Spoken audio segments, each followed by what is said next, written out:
tassa bhagavato arahato samma sambuddhassa. Good morning, everybody. Good evening, everybody. Dear devotees, dear Sayalis. Selamat malam semuanya, para umat dan Sealai. Today I want to discuss one of the discourse finished by the Buddha. It is in Anguttara Nikaya. Hari ini Bante ingin membagikan salah satu sutta yang sangat baik dari Anguttara Nikaya. The sutta is called Abhisanga Sutta. Nama suttanya Abhisanga Sutta. And the Buddha mentioned in the word there are 8 kind of things. It can bring happiness, and then it can bring merit, and also it can bring a lot of comfort to our life. And then also it can help you to go in heaven. And also it can give all the happy result. We call it the vipaka. And also it can help you to go in heaven.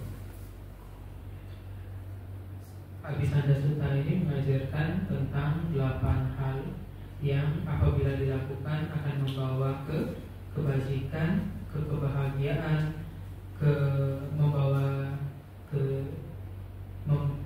kita menuju surga, membawa menuju hasil-hasil yang membahagiakan, dan juga kepada hasil-hasil yang diharapkan dan bermanfaat pada kita. What is the first one that I mentioned? The first one, if someone starts following Buddha, if you observe, if you say the Buddha Saranam Gacchami, and then if you start to become a disciple of the Buddha, that one can help you to go in heaven, and also it can bring a lot of happiness. Also it can give you like a lot of wholesome benefit. Also it can help you to go in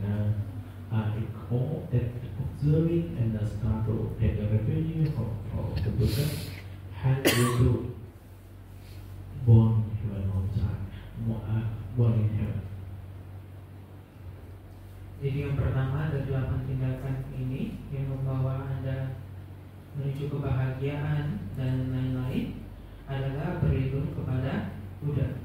Biasa Anda tiap hari sering tiap hari atau tiap minggu Anda sering mengatakan Buddha Saranam Gacchami, saya berlindung kepada Buddha. Ini adalah tindakan pertama dari 8 tindakan yang akan kita bahas hari ini, yang merupakan kebajikan yang akan membawa menuju kebahagiaan, membawa kita menuju surga, dan juga membawa kita menuju hal-hal yang kita inginkan, kita harapkan, dan yang bermanfaat bagi kita. So why? Because all of us, we already observe only as a Buddhist we used to follow Buddha. Why the Buddha mentioned like this? Kenapa Sang Buddha mengatakan bahwasanya ketika kita berlindung kepada Buddha, ketika kita mengikuti Buddha, ini akan membawa menuju kebahagiaan dan membawa kita menuju surga? The reason is like when there are a lot of belief in the world, then among a lot of belief, and also in that different belief, there are a lot of teachers. Alasannya adalah di dunia ini ada banyak ajaran dengan banyak guru. And then last time when you look at the Buddhism, the history of the Buddhism, they are mainly talking about the 6 teachers, which were the same period of the Buddha. Jadi kalau Anda lihat sejarah ajaran Buddha di zaman ketika Sang Buddha masih hidup, di India itu saja ada 6 guru lain yang mengajarkan ajarannya masing-masing. And then they claim they already attained enlightenment. Dan sebagian dari mereka mengatakan bahwa mereka telah mencapai kesucian, telah mencapai penerangan. Also, like even today, or when you look at the last 2,500 years, that there were a lot of belief, and then there are teachers. They also call, they already attained enlightenment. This way they preach their teaching. Belakangan ini juga, sampai di saat modern ini juga, Anda masih akan sering mendengar dari orang-orang bahwa orang-orang yang mengajar bahwa mereka sudah mencapai tingkatan pencerahan ini dan itu, dan mereka mengajar kepada kita untuk mengikuti mereka atau untuk ikut sesuai dengan apa yang mereka ajarkan. Also, like in the future, there will be many teachers can appear in the world with different teaching. And also they also will claim they already attained enlightenment or they will become Buddha. Di masa yang akan datang juga akan ada banyak orang seperti itu yang mengklaim diri mereka telah mencapai pencerahan, diri mereka telah menjadi Buddha.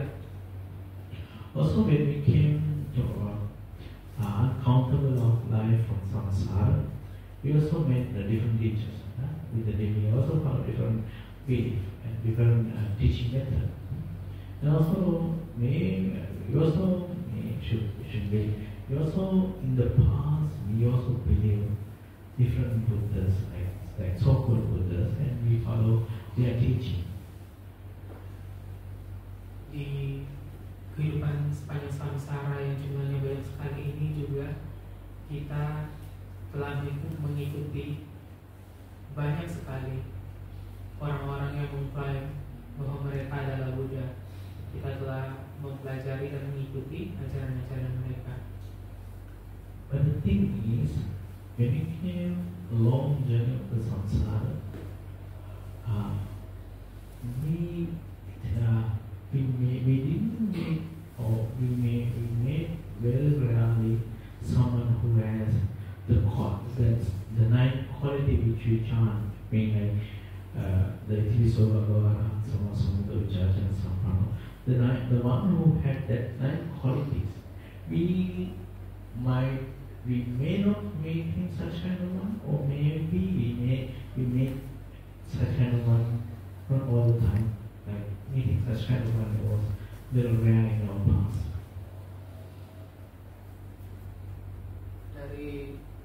Dari semua yang mengklaim diri mereka adalah Buddha dari zaman dulu yang kita temui dari sepanjang hidup kita dalam samsara, mereka yang mengklaim diri mereka Buddha jarang sekali ada yang memiliki 9-9-nya karakter seorang sama sang Buddha yang biasa kita bacakan, Itiviso Bhagawa, Beginilah Sang Bhagawa, Arahang Sama Sambuddho, Wijacarana Sampano, dan seterusnya. Yang memiliki 9 karakter tersebut sangatlah jarang. The reason is what is the reason that attending the Buddhahood meaning gaining that qualities, gaining that 9 qualities is not a simple thing. For that need to do a lot of sacrifice. Kenapa jarang kita menemukan seseorang yang memiliki ke-9 kualitas tersebut, 9-9-nya? Karena untuk mendapatkan bahkan satu saja dari kualitas tersebut butuh perjuangan dan pengorbanan dan upaya yang sangat luar biasa. Apalagi 9-9-nya sekaligus. Maka itu adalah pencapaian yang sangat susah dan langka. So that's why sometimes we can when you see Buddhas, how about the past Buddhas, then we can see sometimes million, billion ions. There are no Buddhas. The one who had that 9 qualities. Kalau Anda mempelajari ajaran Buddha, ya, sejarah ajaran Buddha, munculnya seorang Buddha itu sangat langka. Bahkan bisa jutaan atau miliaran kapal atau masa tercipta dan hancurnya kembali dunia sampai berjuta atau bermiliar pun belum tentu ada seorang Buddha yang muncul. Maybe when we came to that million we may heard about some so-called Buddha, or maybe we thought that there should be Buddha, we followed them, but unfortunately they didn't have that qualities. Dalam masa-masa di mana tidak ada Buddha itu, masa-masa yang sangat panjang itu, mungkin kita akan mengira bahwa seseorang adalah Buddha. Tapi apabila kita perhatikan, mereka tidak memiliki semua dari 9 karakter tersebut. Then what happened when we came to long-term samsara? We also follow a lot of fake Buddhas, also called Buddhas, and also some kind of so-called wrong teaching, some wrong teaching. But it never helped us to change this suffering. Apa yang terjadi ketika kita mengikuti banyak yang mengklaim dirinya Buddha, banyak Buddha-Buddha yang tidak benar ajarannya, maka ketika kita mengikuti ajarannya, kita tidak akan terbantu, tidak akan semakin dekat ke Nibbana, tidak akan terbantu untuk melepaskan diri dari penderitaan.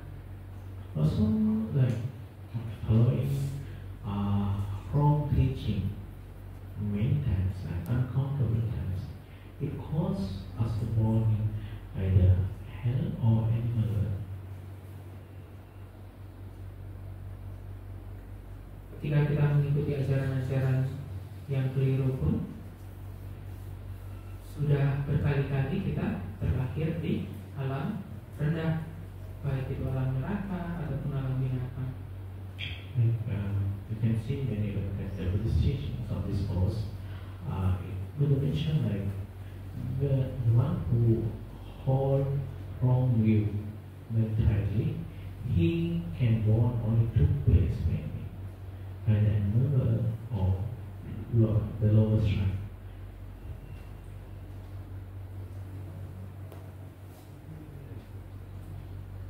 Jadi pada mempelajari ajaran Buddha juga disebutkan bahwa orang yang memegang secara kuat pandangan salah itu hanya ada 2 tujuannya setelah meninggal, yaitu alam binatang atau alam neraka. Di sini perlu diperjelas bahwa pandangan salah yang disebutkan dipegang secara kuat itu adalah sama sekali tidak percaya bahwa tindakan mereka ada akibatnya. Ya, sebab akibat sama sekali nggak percaya bahwa tindakan baik dapat baik, tindakan buruk dapat hasil yang buruk. But fortunately, this time we had a chance to take a refuge from the Buddha who has the 9 qualities. Tapi untungnya sekarang kita terakhir di zaman yang ada sang Buddhanya dan kita bisa berlindung kepada Buddha. So maybe this can be our very first chance. We have the chance to follow the real Buddha. Mungkin ini adalah kesempatan pertama kita dalam waktu yang sangat lama untuk mengikuti ajaran Buddha yang benar. And then, like, why after take refuge from the Buddha, the real Buddha, why it helped us to gain such kind of benefit, like going in heaven, getting a lot of happiness, benefit, and not only one life, many life. Kembali lagi ke pertanyaan di awal, mengapa apabila kita berlindung atau mengikuti ajaran sang Buddha yang sejati, maka kita akan mendapat manfaat yang berlangsung lama, berlangsung di banyak kehidupan, dan yang hasilnya baik, hasilnya positif, hasilnya membahagiakan. The reason is when we have faith, without the faith, we can never be able to take refuge from someone.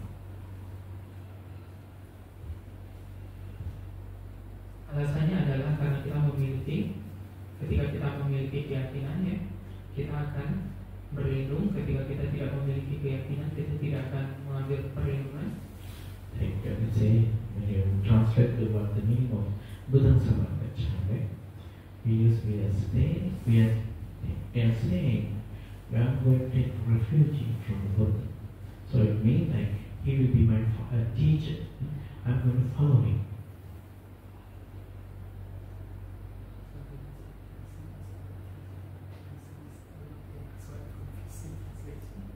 And then after that, when we take that refuge from the Buddha, it means then that moment, within our mind, the faith arises. Faith means the real, the wholesome thought, the feeling start arising inside our mind. We call the real sun.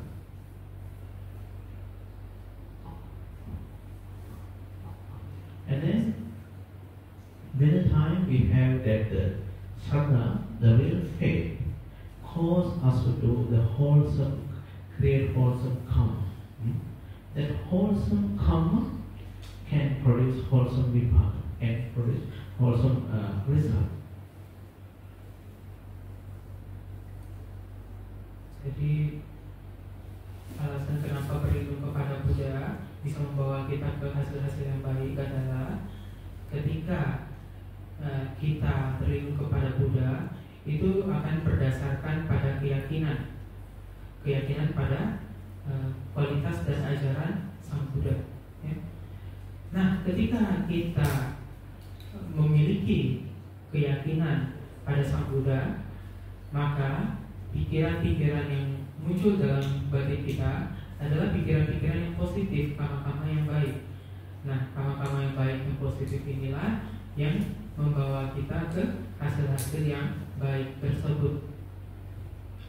So when someone creates a wholesome thought which is connected with the quality, then that thought has a power to give the wholesome result.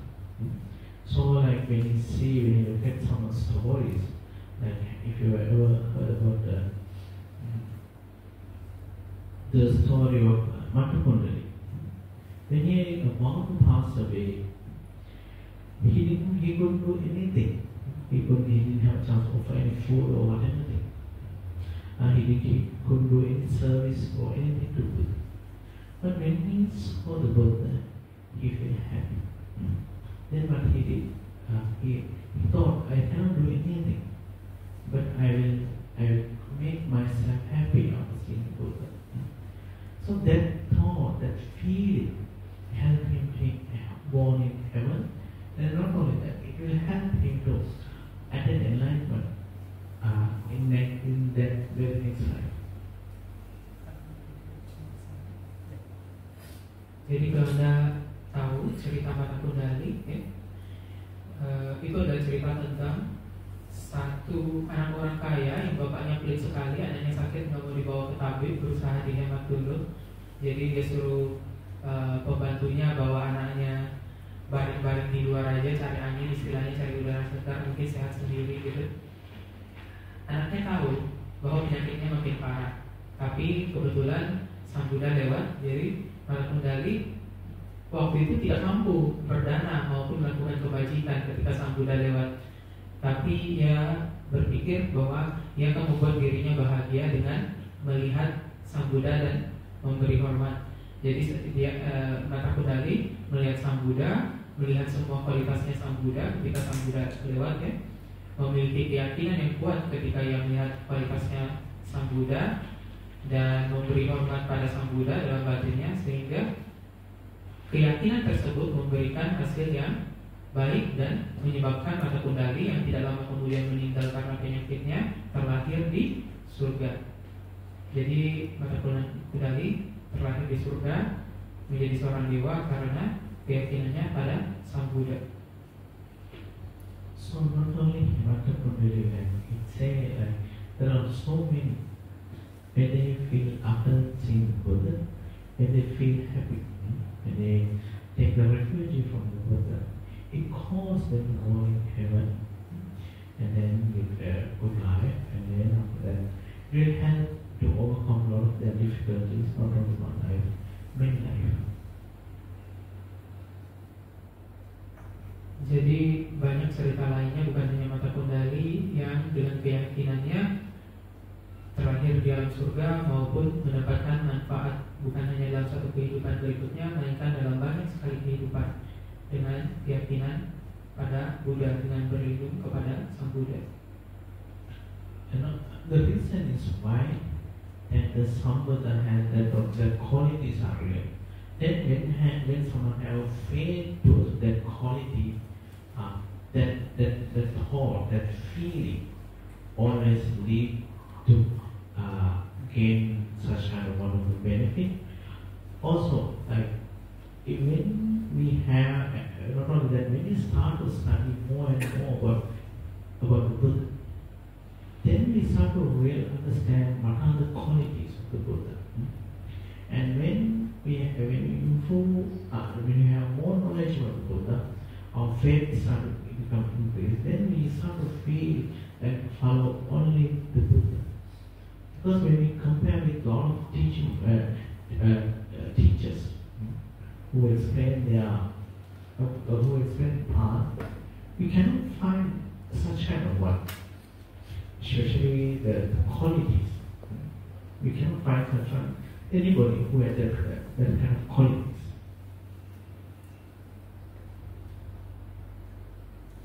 Semakin Anda mempelajari ajaran Sang Buddha, semakin Anda akan melihat bahwa ajaran Sang Buddha itu memiliki kualitas-kualitas luar biasa yang tidak bisa ditemukan dalam ajaran lainnya. Ya. Semakin Anda pelajari, semakin Anda temukan bahwa ajaran Sang Buddha tidak, misalnya, ambigu, tidak bertolak belakang, di depan ngomong A, di belakang ngomong B, gitu ya. Sehingga ketika kita makin pelajari dan makin mempraktikkan Dhamma, mempraktikkan ajaran Sang Buddha, kita akan semakin mendapat manfaatnya dan semakin hormat kepada Sang Buddha. Dan ketika muncul rasa hormat yang bertambah kepada Sang Buddha, keyakinan yang bertambah kepada Sang Buddha, dikatakan juga bahwa salah satu berkat tertinggi adalah menghormati orang yang layak dihormati di Manggala Sutta, kan? Karena itu, ketika keyakinan kita bertambah, rasa hormat kita bertambah, semakin kita mengenal Sang Buddha, semakin kita mempelajari ajarannya, maka otomatis kebajikan yang kita dapatkan juga akan semakin dalam dengan memiliki keyakinan pada Sang Buddha. And also it say like when someone stay longer in sasana, either monk or either layman or ordinary one, when they stay longer in the sasana, then they start to notice the faith is increasing towards the Buddha. Why? When they start to know more and more quality of the Buddha, when you start to analyze more and more deeply about the Buddha, then the faith will start to increase, and then you then start to have a feeling like, I took the right decision to follow the Buddha.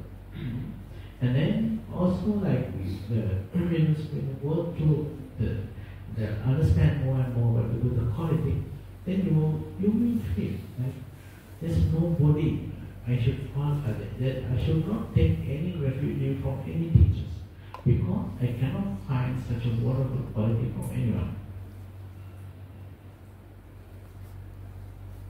Jadi yang dimaksud dengan mengambil perlindungan kepada Sang Buddha, ya, ketika kita semakin mempelajari ajaran Sang Buddha, ketika kita semakin mengenal siapa itu Sang Buddha, karakternya seperti apa, kualitasnya seperti apa, lama-kelamaan rasa kagum, rasa hormat dan keyakinan kita pada Sang Buddha akan semakin kokoh, dan lama-kelamaan akan muncul perasaan bahwa saya telah mengambil keputusan yang benar dengan berlindung kepada Sang Buddha, dan saya tidak seharusnya mengambil perlindungan dari yang lain-lain lagi, karena saya tidak bisa menemukan guru lain yang memiliki kualitas yang setara dengan Sang Buddha. So it's saying like when we talk about the path and portion, like those who attend Sotapanna and the Sakudana, which one the faith towards the Buddha is, which one is higher? The one who attends Sakudana, their faith is higher. So in this way, like when we are developing our mind, then the taking refuge towards Buddha, the feeling also becomes stronger, and then the quality of the sadhana also becomes stronger and stronger. Dibanding seorang Sotapanna atau yang telah mencapai tingkat kesucian pertama, seorang Sakadagami atau yang telah mencapai tingkat kesucian kedua akan lebih respect lagi sama Sang Buddha. Begitu pula bagi kita yang di awalnya baru mengenal ajaran Sang Buddha, dan kita yang telah berlatih dan mengembangkan diri kita mengikuti mempelajari ajaran Sang Buddha, memajukan diri, memajukan batin. Semakin batin kita semakin maju, semakin karakter kita semakin baik, semakin kita mendapat manfaat dan mengerti kualitas Sang Buddha, semakin dalam juga keyakinan yang akan kita miliki kepada Sang Buddha, dan semakin besar juga manfaat yang akan kita dapatkan ketika kita mengambil perlindungan pada Sang Buddha, karena keyakinan kita juga semakin dalam. And then the second one, the Buddha explained this sutta. If someone take a refuge from the Dhamma, and then that one also help them to go into place, getting all benefit, and also if they are taking refuge from the Dhamma, will help them to born in heaven, and also it also can provide a lot of happiness and benefit to your life. Begitu pula kalau Anda tadi mengambil perlindungan pada Dhammaya, Dhammang Saranang Gacchami, semakin Anda mempelajari Dhamma, semakin Anda mengembangkan diri Anda, semakin Anda akan mendapat manfaatnya, semakin Anda bisa merasakan bahwa Dhamma ini merupakan ajaran yang benar, yang bermanfaat, dan semakin akan Anda memiliki keyakinan yang mendalam terhadap Dhamma, dan semakin juga Anda mendapat manfaatnya dari mengambil perlindungan pada Dhamma. So what is the reason? Because when you take refuge of Dhamma, when you open your mind to receive Dhamma. Kenapa kita bisa mendapat manfaat yang semakin besar ketika kita memiliki keyakinan dan berlindung pada Dhamma? Karena kalau Anda memiliki keyakinan pada Dhamma, artinya ketika ada Dhamma talk, Anda buka pikiran Anda untuk menyerap dan mengerti Dhamma. Meaning kalau Dhamma, we are not blindly following Dhamma, right? We listen, we analyze, we check this is correct or wrong. In this way, this is how we start to follow Dhamma. Ketika kita membuka pikiran kita pada Dhamma, bukan berarti kita terima mentah-mentah, kan? Anda yang datang ke sini bukan tipe orang yang dengar lalu terima mentah-mentah saja. Melainkan setiap kali kita mendengar Dhamma, kita berusaha menganalisa dan mengecek bagaimana yang kira-kira benar, bagaimana yang kira-kira kurang pas, gitu. Selalu kita cek dulu, benar nggak yang tadi dikatakan Bante, benar nggak yang tadi saya pelajari. So like, just when you look at the Buddhist teaching and say that the teaching is correct.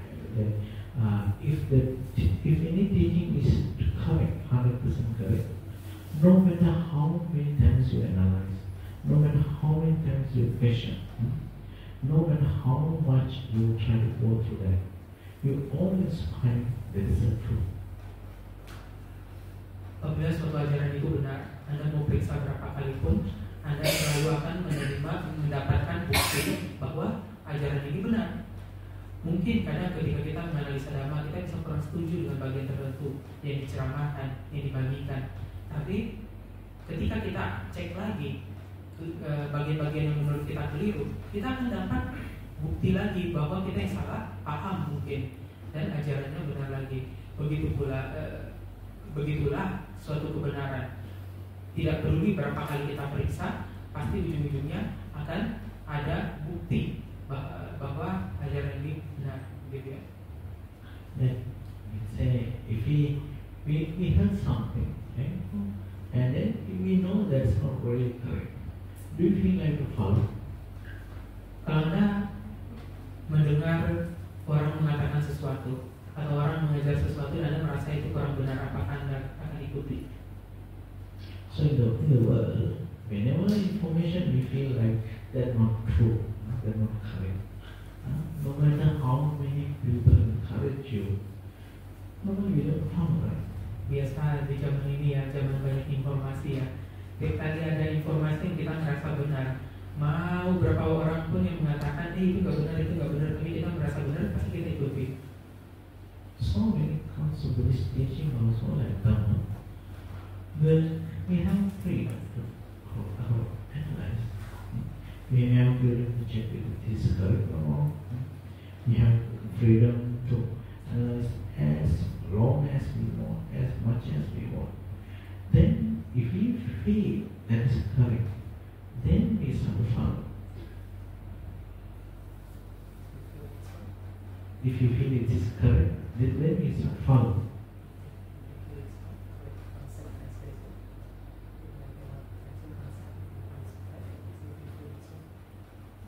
At the same time, like if someone when it comes to wise people, when they start to analyze something, when they want to go deeper into the concept, then if you feel that one is not right, then the mind doesn't want to follow that.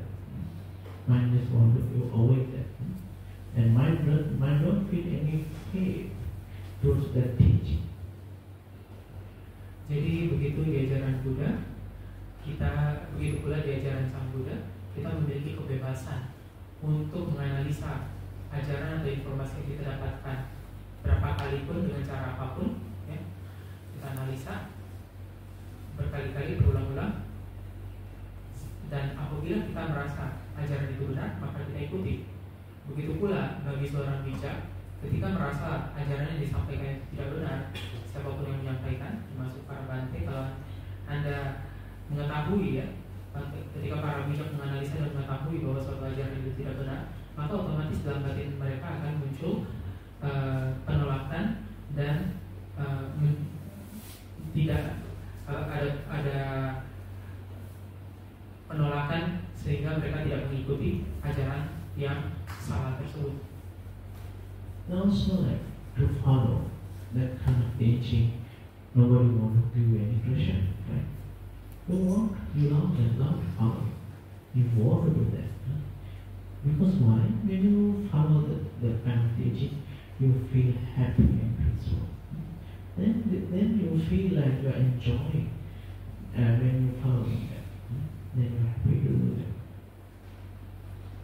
Tidak ada tekanan untuk mengikuti ajaran yang disampaikan. Bisa Anda analisa dan ikuti sesuai kebebasan Anda. Kenapa?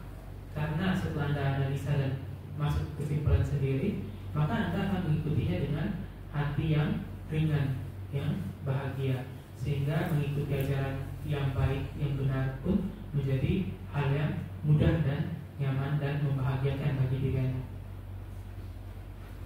And then when the time we start to follow this kind of teaching, it always generates wholesome thought. Apabila kita mengikuti ajaran-ajaran yang benar ini, maka akan selalu menghasilkan kama-kama atau pikiran-pikiran yang bajik, yang positif, yang baik. Because when you look at the Dhamma, we can draw a very clear line, wholesome and unwholesome. Right? So when it comes to Dhamma, it always represents wholesome side. It never represents unwholesome part.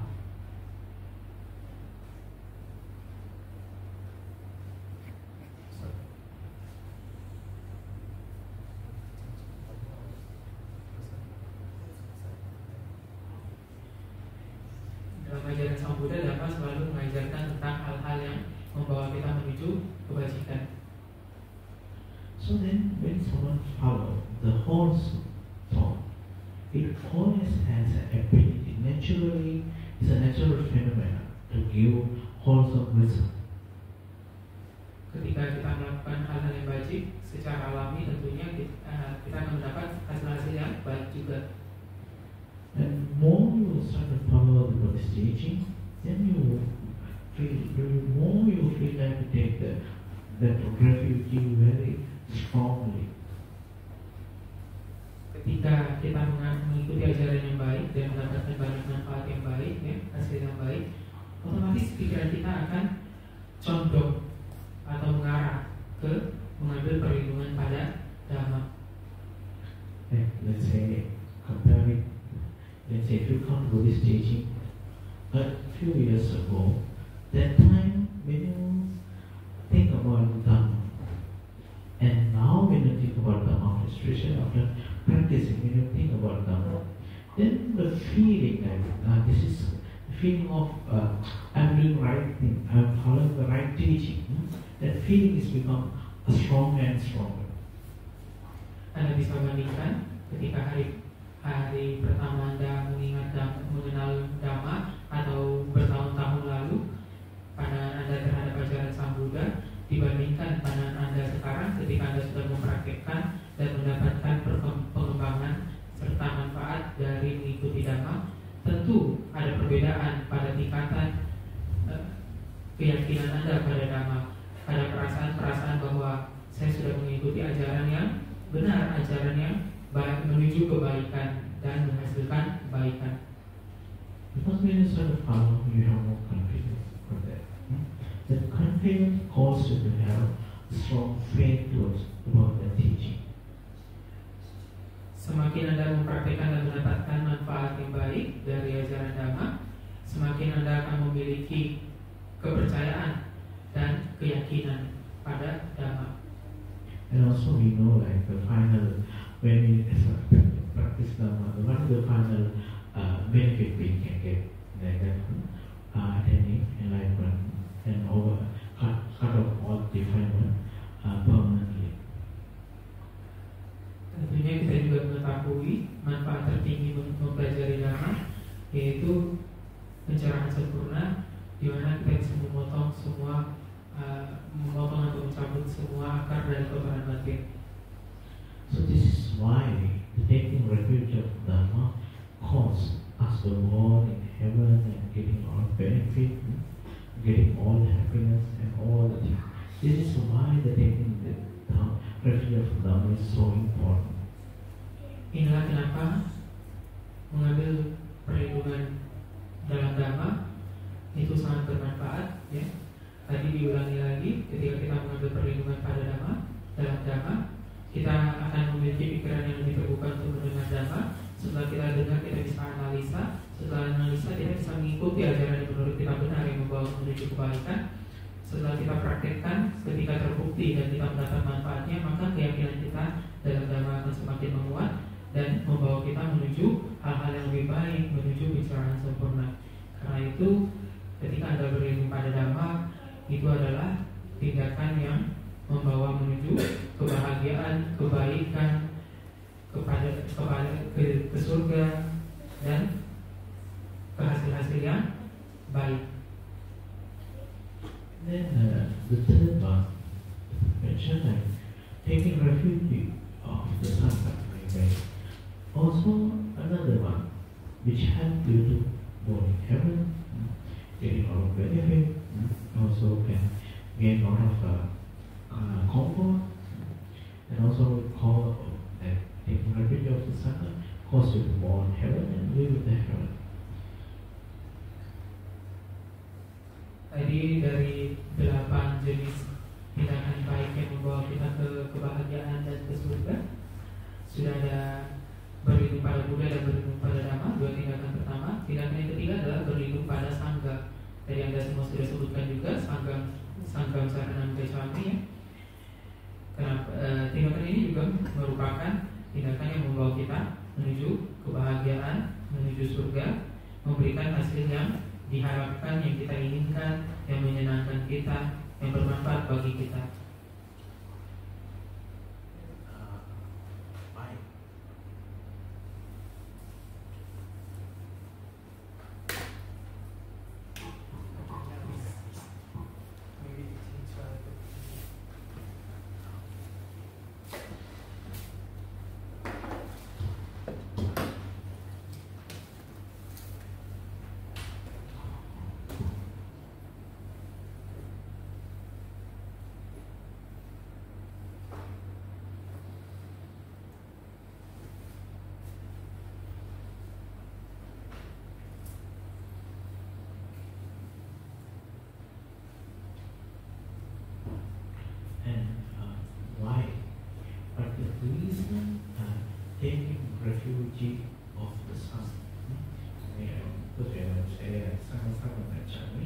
we're going to take refuge of the Son. Why such that thing is so important?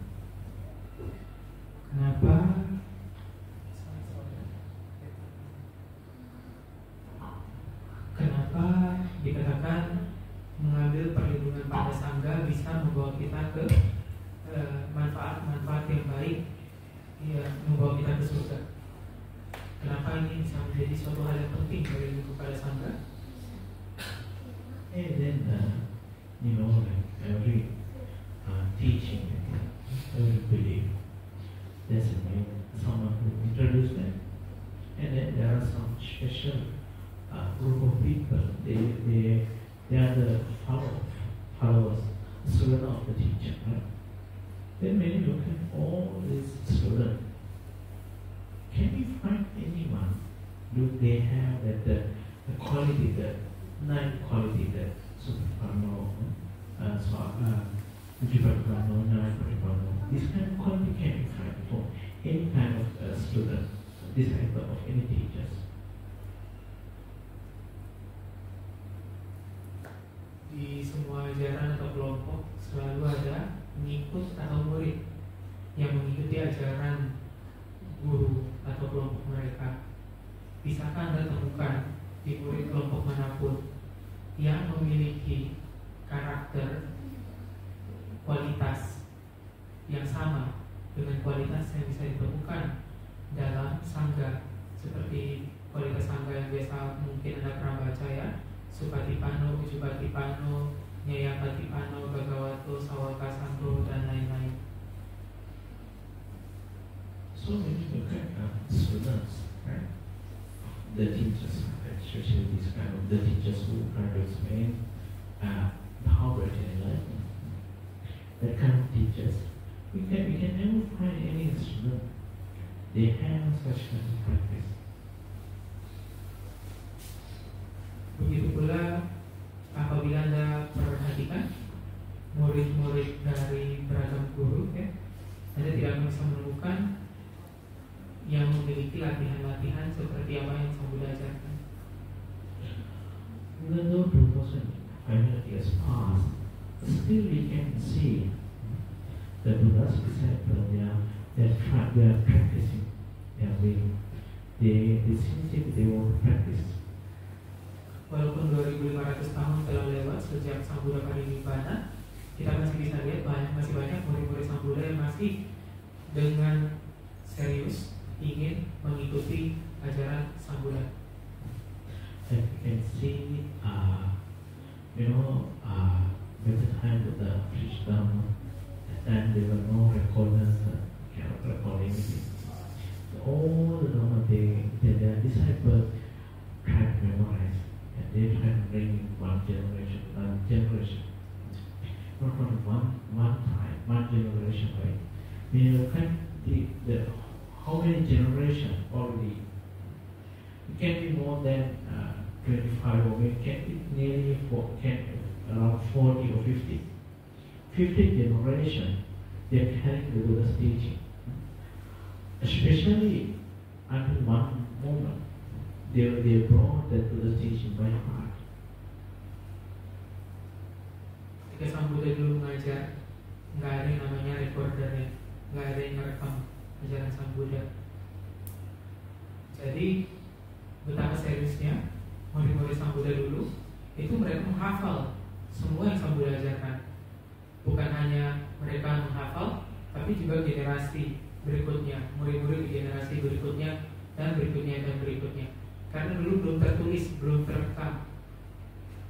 Jadi dari generasi ke generasi ajaran Sang Buddha dipertahankan dengan memori, dengan hafal mati, dihafalkan dalam hati sampai sekarang, ya, sudah tertulis dan lain sebagainya, tapi masih ada yang menghafalkan ajaran-ajaran Sang Buddha secara keseluruhan.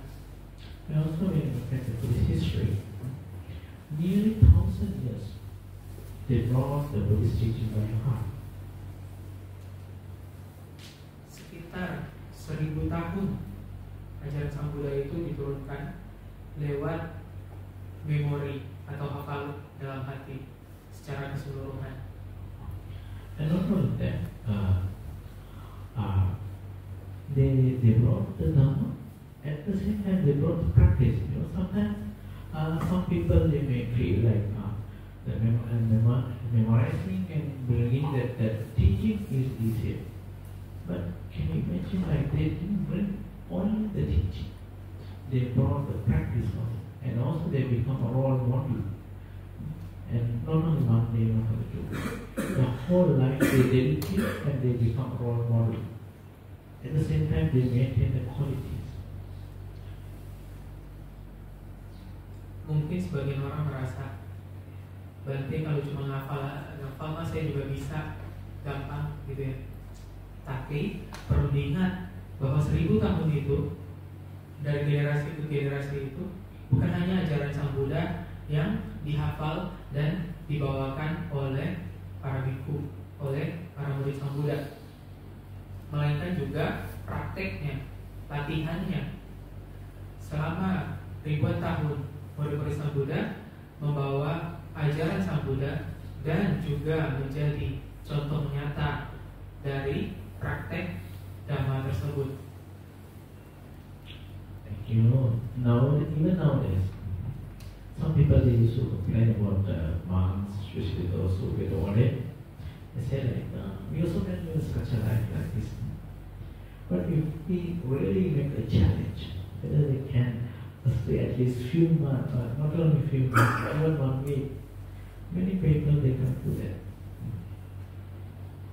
Sampai zaman sekarang masih banyak yang merasa menjadi latihan-latihan seperti ini ya, seperti jadi biku, jadi sarai, atau meditasi itu gampang. Tapi karena hidup kami kan kayaknya gampang ya, terima dana makan, gak usah kerja dan lain sebagainya. Tapi ketika mereka latihan berapa bulan atau bahkan berapa minggu aja, akan mulai merasa susah dan menyerah. So you already know, like, during meditation, how difficult, how hard, right? Protecting sila, how hard. Even protecting practice, how hard. And can you imagine, like, training their life, whole life, not only 1 day, not only 2 days. Sometimes when you want to train something, few hours or few days, it's quite easy. But practicing something whole life and maintaining qualities, at the same time, like helping others without expectation, whole life, it's not a simple thing. Anda sendiri sudah belakangan ini ada sejak mulai ASPMC-nya dan Anda semua sudah mulai meditasi, sudah mulai merasa susahnya meditasi. Karena ada yang merasa nyaman, karena ada yang merasa susah, kayak nggak maju-maju, gitu ya. Apalagi kalau Anda perlu bukan hanya meditasi, Anda juga ada yang menjaga 5 sila. Nah sekarang Anda bayangkan, kalau menjaga 5 silanya, 8 silanya, meditasinya bukan seminggu sekali 2 kali, melainkan seumur hidup, itu akan jauh lebih susah. Dan bukan hanya itu, Anda juga harus bisa membantu tanpa pamrih, tanpa mengharap kembali apa-apa seumur hidup, ya. Beda kalau kita kerja, kita ketika di kantor, di ketemu klien, senyum-senyum, pulang kita nggak senyum nggak apa-apa. Kalau sebentar-sebentar seperti itu, mungkin kita mampu menjaga kualitas karakter kita sebaik-baiknya kalau hanya beberapa jam. Tapi kalau seumur hidup Anda perlu menjaga moralitas, karakter, dan juga latihan, meditasi dan lain sebagainya seumur hidup, maka akan sangat sulit. Living a life by protecting their 6 sense door is not a simple thing. So in this way, when you start to study the quality of the sun, and then you will start to have a faith of the sun. Menjalani kehidupan sambil menjaga semua 6 indera, ya. 5 indera kita plus batin, dengan menjaga ke-6 indera ini seumur hidup bukanlah hal yang segampang. Karena itu, setelah Anda mendengar semua pencapaian, pengorbanan dan kesulitan untuk menjalankan latihan ini, maka Anda bisa mulai memiliki keyakinan pada Sang